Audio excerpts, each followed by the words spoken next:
La expedición de Braddock. El gobierno británico no quería permitir la unión de las colonias como se propuso en Albany, y confiar en esa unión con su defensa para que no se volviera demasiado militares y sintieran su propia fuerza. En ese momento se tenían sospechas y celos de ellos. Por ello envió al general Braddock con 2 regimientos de tropas regulares inglesas para ese propósito. Desembarcó en Alejandría, en Virginia, y desde allí marchó a Fredericktown, en Maryland, donde se detuvo para buscar carruajes. Nuestra asamblea, temiendo por alguna información que había concebido violentos prejuicios contra ellos como reacios al servicio militar, deseó que yo esperara como director general de correos bajo el pretexto de proponerle que resolviera el modo de conducir con la mayor celeridad y certeza los despachos entre él y los gobiernos de las diversas provincias con los que necesariamente debía mantener una continua correspondencia y de la que proponían pagar los gastos. Mi hijo me acompañó en ese viaje. Encontramos al general de Fredericktown esperando impacientemente el regreso de los que había enviado a través de las partes traseras de Maryland y Virginia para recoger carros. Me quedé con él varios días, cené con él a diario y tuve la oportunidad de quitarle todos los prejuicios con la información de lo que la asamblea había hecho antes de su llegada y que todavía estaba dispuesta a hacer para facilitar sus operaciones. Cuando estaba a punto de partir, me trajeron los datos de los carros que debían obtenerse, por lo que parecía que solo eran 25 y no todos estaban en condiciones de uso. El general y todos los oficiales se sorprendieron, declararon que la expedición había llegado a su fin, ya que era imposible, y exclamaron contra los ministros por haberlos desembarcado ignorantemente en un país desprovisto de medios para transportar sus provisiones, equipaje, etc., siendo necesarios no menos de 150 carros. Se me ocurrió decir que creía que era una lástima que no se hubieran desembarcado en Pensilvania, ya que en ese país casi todos los granjeros tenían su carreta. El general se apoderó con entusiasmo de mis palabras y dijo: «Entonces usted, señor, que es un hombre de interés allí, puede probablemente procurárnoslos y le ruego que lo haga». Pregunté qué condiciones debían ofrecerse a los propietarios de los carros y se me pidió que pusiera por escrito las que me parecían necesarias. Así lo hice, y fueron aceptadas, y se preparó inmediatamente una comisión e instrucciones en consecuencia. El contenido de estas condiciones figura en el anuncio que publiqué tan pronto como llegué a Lancaster y que por el gran y repentino efecto que produjo es una pieza de cierta curiosidad, por lo que la insertaré en detalle como sigue. Anuncio. Lancaster, 26 de abril de 1755. Considerando que se necesita 150 carros con 4 caballos por carro y 1500 caballos de silla o de carga para el servicio de las fuerzas de Su Majestad que están a punto de reunirse en Will Creek, y que Su Excelencia el General Braddock se ha complacido en autorizarme a contratar el alquiler por la presente, notifico que asistiré con ese propósito a Lancaster desde este día hasta el próximo miércoles por la noche, y a York desde el próximo jueves por la mañana hasta el viernes por la noche, donde estaré dispuesto a acordar el alquiler de carros y equipos o caballos individuales en los siguientes términos, a saber: 1. Que se pagará por cada carreta con 4 buenos caballos y un conductor 15 chelines por día, y por cada caballo hábil con una silla de montar u otra silla de montar y muebles 2 chelines por día, y por cada caballo hábil sin silla de montar 18 peniques por día. Que la paga comience a partir del momento en que se unan a las fuerzas en Wills Creek, que debe ser el 20 de mayo siguiente o antes, y que se pague una asignación razonable por el tiempo necesario para viajar a Wills Creek y volver a casa después de su licenciamiento. 3. Cada vagón y equipo y cada caballo de silla o de carga será valorado por personas elegidas entre el propietario y yo, y en caso de pérdida de cualquier vagón, equipo u otro caballo en el servicio, se permitirá y pagará el precio de acuerdo con dicha valoración. 4. El pago de 7 días será adelantado y abonado en mano por mí al propietario de cada carro y equipo o caballo, en el momento de la contratación, si se requiere, y el resto será pagado por el general Braddock o por el pagador del ejército en el momento de su descarga o de vez en cuando, según se exija. 5. Los conductores de carros o las personas que cuiden de los caballos alquilados no deberán en ningún caso cumplir con el deber de los soldados, ni emplearse de otra manera que no sea la de conducir o cuidar sus carruajes o caballos. 6. Toda la avena, el maíz indio y otro forraje que los carros o los caballos traigan al campamento más de lo necesario para la subsistencia de los caballos, se tomará para el uso del ejército y se pagará un precio razonable. Nota: mi hijo William Franklin está facultado para celebrar contratos similares con cualquier persona en el condado de Cumberland. A los habitantes de los condados de Lancaster, York y Cumberland. Amigos y patriotas, estando ocasionalmente en el campamento de Frederick desde hace unos días, encontré al general y a los oficiales extremadamente exasperados por no haber sido abstenidos con caballos y carruajes, que se habían esperado de esta provincia como la más capaz de proporcionarlos. Sin embargo, debido a las disensiones entre nuestro gobernador y la asamblea, no se había proporcionado dinero, ni se había tomado ninguna medida con ese fin. Se propuso enviar una fuerza armada inmediatamente a estos condados, para apoderarse de los mejores carruajes y caballos como fuera necesario y obligar a tantas personas al servicio como fuera necesario para conducirlos y cuidarlos. Temí que el avance de los soldados británicos a través de esos condados, especialmente considerando el temperamento en el que se encuentran y su resentimiento contra nosotros, estaría acompañado de muchos y grandes inconvenientes para los habitantes. Y por lo tanto, me tomé de buena gana la molestia de intentar primero lo que podría hacerse por medios justos y equitativos.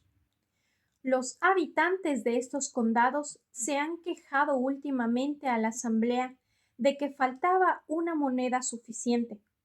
Tenéis la oportunidad de recibir y repartir entre ustedes una suma muy considerable, porque si el servicio de esta expedición se prolonga durante 120 días, el alquiler de estos carros y caballos ascenderá a más de 30,000 libras que se les pagará en plata y oro del dinero del rey. El servicio será ligero y fácil, ya que el ejército apenas marchará más de 20 kilómetros por día, y los carros y caballos de equipaje, ya que llevan las cosas que son necesarias para el bienestar del ejército, deben marchar en el ejército y no más rápido, y son, por el bien del ejército, siempre colocados donde pueden estar más seguros, ya sea en una marcha o en un campamento.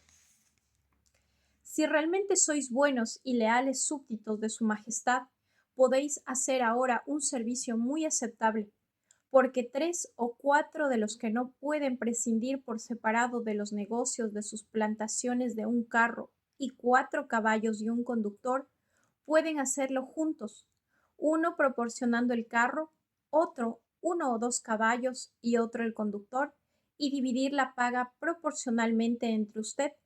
Pero si no hacen este servicio a su rey y a su patria voluntariamente, cuando se les ofrece tan buena paga y condiciones razonables, se sospechará de su lealtad. El negocio del rey debe hacerse. Tantas tropas valientes venidas de tan lejos para su defensa no deben quedarse sin hacer lo que razonablemente se puede esperar de ustedes. Hay que tener carros y caballos, Probablemente se usarán medidas violentas y se les dejará buscar una recompensa donde puedan encontrarla, y su caso tal vez sea poco compadecido o considerado. No tengo ningún interés particular en este asunto, ya que salvo la satisfacción de esforzarme por hacer el bien, solo tendré mi trabajo por mis esfuerzos. Si este método para obtener los carros y los caballos no tiene posibilidades de éxito, me veo obligado a avisar al general dentro de 14 días, y supongo que Sir John Clare, al usar, con un cuerpo de soldados, entrará inmediatamente en la provincia con este propósito, lo que lamentaré oír porque soy muy sincero y verdadero amigo y bien queriente suyo. Benjamin Franklin. Recibí del general unas 800 libras para ser desembolsadas en dinero por adelantado a los propietarios de los carros, etc. Pero como esa suma era insuficiente, adelanté más de 200 libras más y en 2 semanas los 150 carros con 259 caballos de carga estaban en marcha hacia el campamento. El anuncio prometía el pago según la valoración en caso de que se perdiera algún vagón o caballo. Sin embargo, los propietarios, alegando que no conocían al general Braddock o que no podían depender de su promesa, insistieron en que se les diera una fianza para su cumplimiento. Mientras estaba en el campamento cenando una noche con los oficiales del regimiento del coronel Dunbar, él me expresó su preocupación por los subalternos, quienes, dijo, generalmente no eran ricos y no podían permitirse almacenar las provisiones que podrían ser necesarias en una marcha tan larga a través de un desierto. Me compadecí de su caso y resolví tratar de procurarles algún alivio.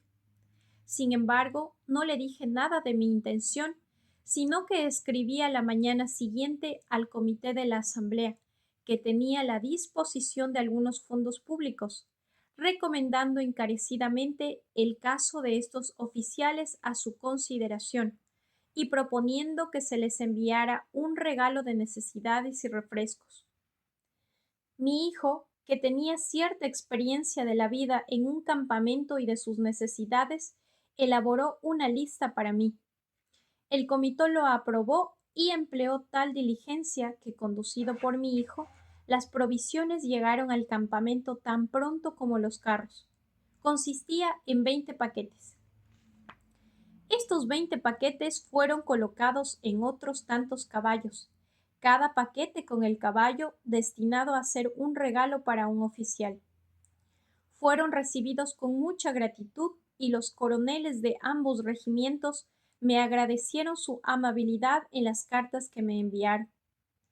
El general también estaba muy satisfecho con mi conducta al procurarle los carros, etc., y pagó de buena gana mi cuenta de desembolsos, agradeciéndome y solicitándome mi ulterior ayuda para enviar provisiones tras él.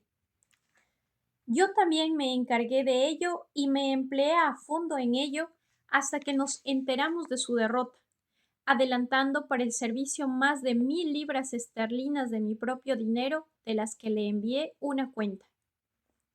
Llegó a sus manos, por suerte para mí, unos días antes de la batalla y me devolvió inmediatamente una orden de pago por la suma total de 1000 libras, dejando el resto para la siguiente cuenta. Considero este pago como una buena suerte, ya que nunca he podido obtener ese resto, del que se hablará más adelante. Este general era, en mi opinión, un hombre valiente y probablemente podría haber destacado como buen oficial en alguna guerra europea. Pero tenía demasiada confianza en sí mismo, una opinión demasiado elevada de la validez de las tropas regulares y una opinión demasiado mezquina tanto de los americanos como de los indios. George Croghan, nuestro intérprete indio, se unió a él en su marcha con 100 de esas personas que podrían haber sido de gran utilidad para su ejército como guías, exploradores, etc., si los hubiera tratado amablemente, pero los despreció y descuidó y poco a poco lo abandonaron. Conversando con él un día, me estaba dando cuenta de su progreso previsto. Después de tomar Fort Duquesne, dice, voy a ir al Niágara y una vez tomado el Frontenac, si la estación lo permite, y supongo que lo hará, porque Duquesne difícilmente podrá detenerme más de 3 o 4 días, y entonces no veo nada que pueda obstruir mi marcha hacia el Niágara. Habiendo antes revuelto en mi mente la larga línea que su ejército debía hacer en su marcha por un camino muy estrecho, que debía ser cortado para ellos a través de los bosques y arbustos, y también lo que había leído de una derrota anterior de 1500 franceses que invadieron el país iroqués, había concebido algunas dudas y algunos temores para el evento de la campaña. Pero solo me aventuré a decir, con toda seguridad, señor, si llegáis mucho antes de Duquesne, con estas buenas tropas tan bien provistas de artillería, ese lugar que aún no está completamente fortificado y que según hemos oído no tiene una guarnición muy fuerte, probablemente no podrá ofrecer más que una corta resistencia. El único peligro que preveo de obstrucción es el de las emboscadas de los indios, que por la práctica constante son diestros en tender la y delgada línea de casi 10 kilómetros de largo que su ejército debe hacer. Puede exponerlo a ser atacado por sorpresa en sus flancos y a ser cortados como un hilo en varias piezas que por su distancia no pueden llegar a tiempo para apoyarse mutuamente. Sonrió ante mi ignorancia y contestó, estos salvajes pueden ser ciertamente un formidable enemigo para vuestra cruda milicia americana, pero sobre las tropas regulares y disciplinadas del rey, señor, es imposible que hagan ninguna impresión. Fui consciente de la impropiedad de mi disputa con un militar en asuntos de su profesión y no dije nada más. El enemigo, sin embargo, no aprovechó la ventaja de su ejército a la que yo temía, sino que la dejó avanzar sin interrupción hasta que estuvo a 20 kilómetros del lugar y entonces, cuando estaba más agrupado, porque acababa de pasar un río donde el frente se había detenido hasta que todos habían pasado, y en una parte más abierta de los bosques que cualquier otra por la que había pasado, atacó a su guardia avanzada con un fuerte fuego desde detrás de los árboles. Esta fue la primera información que tuvo el general de que había un enemigo cerca de él.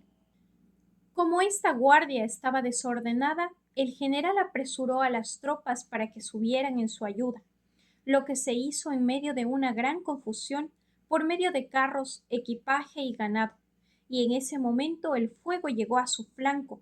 Los oficiales, al estar a caballo, fueron más fácilmente distinguidos, escogidos como marca y cayeron muy rápido, y los soldados se amontonaron en un grupo sin tener o escuchar órdenes y aguantando los disparos hasta que 2/3 de ellos fueron muertos y entonces, al ser atacados por el pánico, todos huyeron con precipitación. Los carreteros tomaron cada uno un caballo de su equipo y salieron corriendo. Su ejemplo fue inmediatamente seguido por otros, de modo que todos los carros, las provisiones, la artillería y los almacenes quedaron en manos del enemigo. El general herido fue sacado a duras penas. Su secretario, el señor Shirley, murió a su lado, y de los 86 oficiales, 63 fueron muertos o heridos, y 714 hombres muertos de un total de 1100. Estos 1100 hombres habían sido escogidos de todo el ejército. El resto se había quedado atrás con el coronel Dunbar, que debía seguir con la parte más pesada de las tiendas, provisiones y equipaje. Los voladores, al no ser perseguidos, llegaron al campamento de Dunbar y el pánico que traían consigo se apoderó instantáneamente de él y de toda su gente. Y aunque ahora tenía más de 1000 hombres y el enemigo que había derrotado a Braddock no superaba a lo sumo los 400 indios y franceses juntos, en lugar de proceder y de intentar recuperar algo de honor perdido, ordenó que se destruyeran todas las tiendas, municiones, etcétera, que se destruyeran para poder tener más caballos que le ayudaran en su huida hacia los asentamientos y menos madera que trasladar. Allí se encontró con las peticiones de los gobernadores de Virginia, Maryland y Pensilvania para que apostara sus tropas en la frontera, a fin de ofrecer alguna protección a los habitantes, pero continuó su apresurada marcha por todo el país sin creerse seguro hasta llegar a Filadelfia, donde los habitantes podían protegerlo. Toda esta transacción nos dio a los americanos la primera sospecha de que nuestras exaltadas ideas sobre las proezas de los regulares británicos no estaban bien fundadas. En su primera marcha también, desde su desembarco hasta que llegaron más allá de los asentamientos, habían saqueado y despojado a los habitantes, arruinando totalmente a algunas familias pobres, además de insultar, abusar y confinar a la gente si protestaba. Esto fue suficiente para dejar de presumir de tales defensores. Qué diferente fue la conducta de nuestros amigos franceses en 1781, quienes durante una marcha a través de la parte más habitada de nuestro país, desde Rhode Island hasta Virginia, más de 1000 kilómetros, no ocasionaron la menor queja por la pérdida de un cerdo, una gallina o incluso una manzana.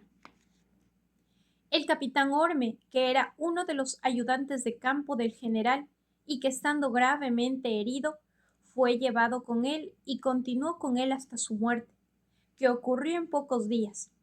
Me dijo que estuvo totalmente callado todo el primer día y por la noche solo dijo: ¿quién lo hubiera pensado? Que al día siguiente volvió a callar y solo dijo al final: más vale que sepamos cómo tratarlos en otra ocasión, y que murió pocos minutos después. Los papeles del secretario, con todas las órdenes, instrucciones y correspondencia del general cayendo en manos del enemigo, se seleccionaron y se tradujeron al francés para probar las intenciones hostiles de la corte británica antes de la declaración de guerra. Entre ellos vi algunas cartas del general al ministerio, en las que se hablaba muy bien de los grandes servicios que yo había prestado al ejército, y se me recomendaba a su atención. David Hume, también, que fue algunos años después secretario de Lord Hertford cuando era ministro en Francia, y después del general Conway cuando era secretario de Estado, me dijo que había visto entre los papeles de esa oficina cartas de Braddock recomendándome altamente. Pero como la expedición fue desafortunada, parece que no se consideró que mis servicios fueran muy valiosos, ya que esas recomendaciones nunca me sirvieron de nada. En cuanto a las recompensas, solo le pedí una, que era que diera órdenes a sus oficiales de no alistar a más de nuestros sirvientes comprados y que diera la baja a los que ya estaban alistados. Esto lo concedió de buena gana y varios fueron devueltos a sus amos a petición mía. Dunbar, cuando se le devolvió el mando, no fue tan generoso. Estando en Filadelfia, en su retirada, o mejor dicho, en su huida, le solicité el licenciamiento de los sirvientes de 3 granjeros pobres del condado de Lancaster que había alistado, recordándole las órdenes del difunto general al respecto. Me prometió que si los amos acudían a él en Trenton, donde estaría en pocos días en su marcha a Nueva York, les entregaría allí a sus hombres. En consecuencia, se vieron obligados a ir a Trenton y allí se negó a cumplir su promesa, para su gran pérdida y decepción. Tan pronto como se conoció la pérdida de los carros y los caballos, todos los propietarios se dirigieron a mí para pedir la valoración que yo había dado como garantía de pago. Sus demandas me causaron muchos problemas, ya que les informé que el dinero estaba listo en manos del pagador, pero que las órdenes para pagarlo debían obtenerse primero del general Shirley, y les aseguré que me había dirigido a ese general por carta, pero como él estaba lejos, no podía recibir pronto una respuesta, y debían tener paciencia, Todo esto no fue suficiente para satisfacerlos y algunos comenzaron a demandarme. El general Shirley me alivió finalmente de esta terrible situación, nombrando comisionados para examinar las reclamaciones y ordenándole el pago. Ascendían a casi 20,000 libras, cuyo pago me habría arruinado. Antes de que recibiéramos la noticia de esta derrota, los dos doctores Bond vinieron a verme con un documento de suscripción para recaudar dinero para sufragar los gastos de un gran fuego artificial que se pretendía exhibir en una celebración cuando recibiéramos la noticia de que habíamos tomado Fort Duquesne. Puse cara de gravedad y dije que, en mi opinión, habría tiempo suficiente para preparar el regocijo cuando supiéramos que tendríamos ocasión de alegrarnos. Parecían sorprendidos de que no accediera inmediatamente a su propuesta. Caramba, dijo uno de ellos, ¿no supondrás que el fuerte no será tomado? No sé si no será tomado, pero sé que los acontecimientos de la guerra están sujetos a una gran incertidumbre. Les di las razones de mi duda. La suscripción fue abandonada y los proyectistas se perdieron así la mortificación que habrían sufrido si los fuegos artificiales hubieran sido preparados. El doctor Bond, en alguna otra ocasión posterior, dijo que no le gustaban los presagios de Franklin. El gobernador Morris, que había preocupado continuamente a la asamblea con un mensaje tras otro antes de la derrota de Braddock, para obligarles a hacer leyes para recaudar dinero para la defensa de la provincia sin gravar, entre otros, los bienes de la propiedad, y había rechazado todos sus proyectos de ley por no tener tal cláusula de exención, ahora redobló sus ataques con más esperanzas de éxito, siendo el peligro y la necesidad mayores. La asamblea continuó firme, creyendo que tenía la justicia de su lado y que sería renunciar a un derecho esencial si permitían que el gobernador modificara sus proyectos de ley. En uno de los últimos, de hecho, que era para la concesión de 50,000 libras, su propuesta de enmienda era de una sola palabra.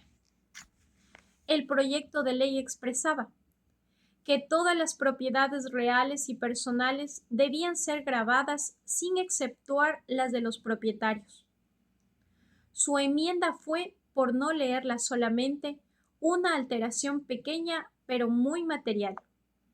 Sin embargo, cuando la noticia de este desastre llegó a Inglaterra, nuestros amigos de allí, a los que habíamos tenido el cuidado de proporcionar todas las respuestas de la asamblea a los mensajes del gobernador, levantaron un clamor contra los propietarios por su mezquindad e injusticia al dar a su gobernador tales instrucciones. Algunos llegaron a decir que al obstruir la defensa de su provincia perdían su derecho a ella. Se sintieron intimidados por esto y enviaron órdenes a su receptor general para que añadiera 5,000 libras de su dinero a cualquier suma que la asamblea diera para tal fin. Esto, al ser notificado a la Cámara, fue aceptado en lugar de su parte de un impuesto general y se formó un nuevo proyecto de ley con una cláusula de exención que se aprobó. Por esta ley fui nombrado uno de los comisionados para disponer del dinero 60,000 libras. Yo había participado activamente en la elaboración del proyecto de ley y en la obtención de su aprobación, y al mismo tiempo había redactado un proyecto de ley para establecer y disciplinar una milicia voluntaria, que llevé a la Cámara sin mucha dificultad, ya que se tuvo cuidado de dejar a los cuáqueros en libertad. Para promover la asociación necesaria para formar la milicia, escribí un diálogo, en el que exponía y respondía a todas las objeciones que se me ocurrían contra dicha milicia, que se imprimió y tuvo, en mi opinión, un gran efecto.